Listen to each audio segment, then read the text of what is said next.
Already seen now the effect of clock skew and clock jitter, how it's going to affect adversely. Sometimes it also act as one of the advantages depending upon whether it is positive or negative.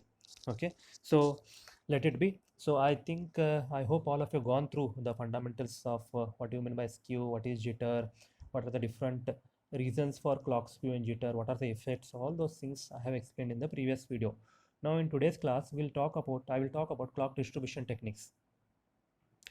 Okay, now it is clear from the previous discussion that clock skew and jitter are major issues in digital circuits and can fundamentally limit the performance of digital systems. It is therefore necessary to design a clock network that minimizes both. That is very much required.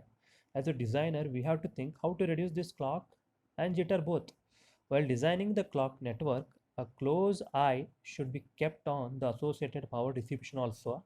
That point also should be kept in mind. In most high-speed digital processors, majority of power is dissipated in the clock network. If you consider any type of processor being manufactured by any vendor, because processor is one of the most complicated integrated circuit which is available in the market, so clocking is going to consume a lot of power. Now to reduce the power dissipation, clock network must support clock conditioning, that is the ability to shut down part of the clock network, right? So we have to provide the facility to shut down some part of the distribution of some part of the processor. That's nothing but the hibernate or sleep mode, what we call. Unfortunately, clock gating results in additional clock uncertainty. All right. So we'll see what are the fabrics of clocking. Clock networks typically include a network that is used to distribute a global reference to various part of the chip, and a final stage that is responsible for local distribution of the clock while considering the local load variations.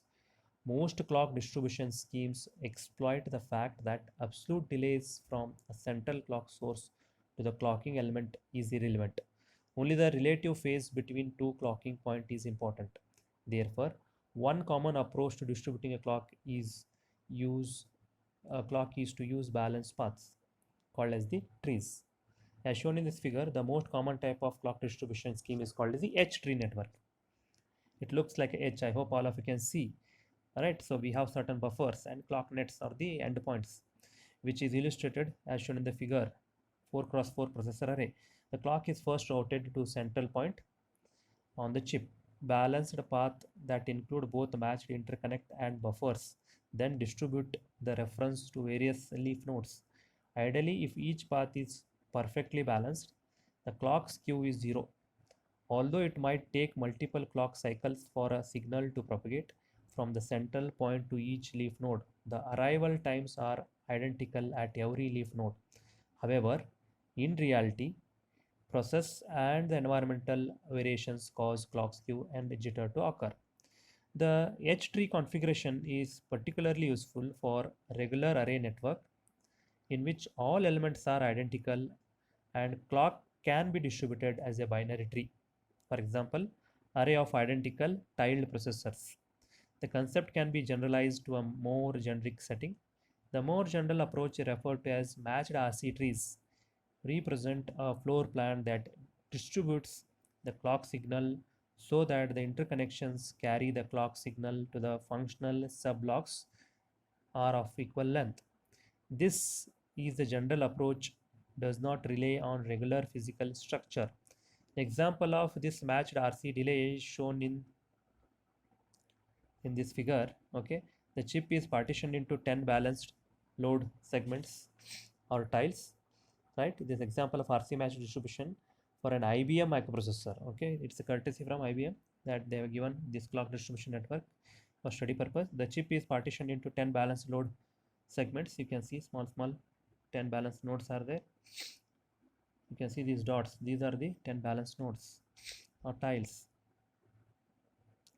The global clock driver distributes the clock to the tile driver located at the dots in the figure. From center, it will get distributed in a H fashion or H-tree fashion. A lower level RC match tree is used to drive 580 additional drivers inside each tile. A 3D visual of the clock delay. Okay, if you see the 3D visual, this is how it looks.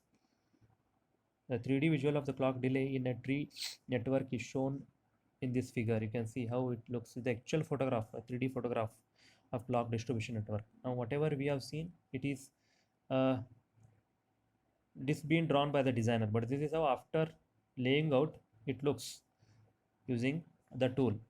Okay.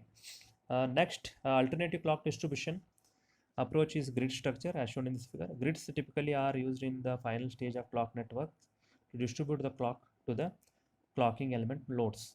This approach is fundamentally different from the balanced RC approach. The main difference is that the delay from the final driver to each load is not matched. Rather, the absolute delay is minimized, assuming that the grid size is small. A major advantage of such a grid structure is that it allows for late design changes. Since the clock is easily accessible at various points on the die, unfortunately, the penalty is relatively large power dissipation since the structure has a lot of excess interconnect. In addition to the scheme described earlier, other approaches have been devised for clock distribution.